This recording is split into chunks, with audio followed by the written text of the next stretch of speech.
My name is Andrew Wint. I'm a third-generation licensed funeral director at Wint Funeral Home. So 1959 is when we started.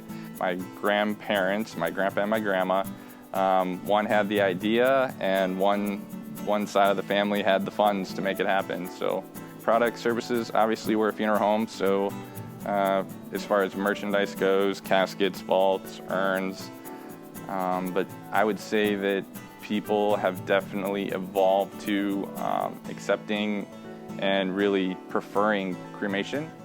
There's a lot of options as far as what happens to those cremated remains. So we have jewelry, like you mentioned, that will hold cremated remains.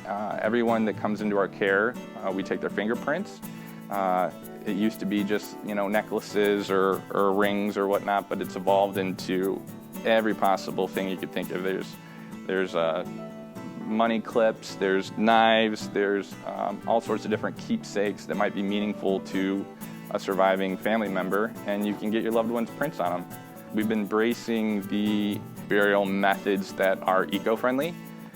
We have All Saints Cemetery just down the street from us, and they have they call it the Preserve. It's an all-green section of their cemetery, and we do have a monument company as well. My only challenge, I guess, as cremation grows is that people tend to get away from any sort of a ceremony, and we've been doing that since the beginning of time, back in the ancient Egyptians.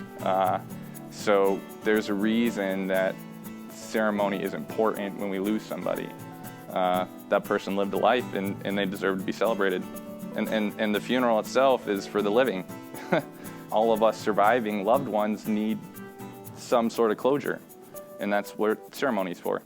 How did I get started? Obviously grew up around the funeral home. I mentioned my younger brother, Alex. He is the one growing up that said, he would be here. And I said, nah, I'm gonna do my own thing.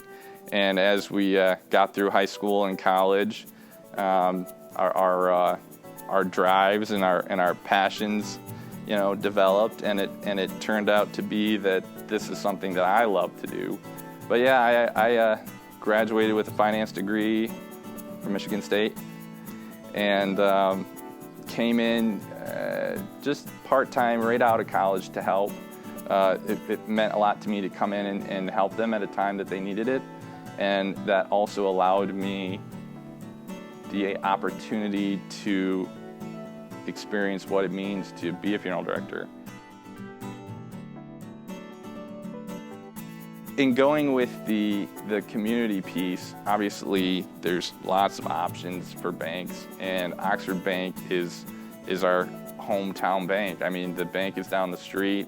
As a business, we want the opportunity to serve the community and hope that they choose us, to take care of their loved one. Then the reverse has to be the same, and we're proud for it to be the same, and for us to spend our time and our earnings in the community that gives back to us.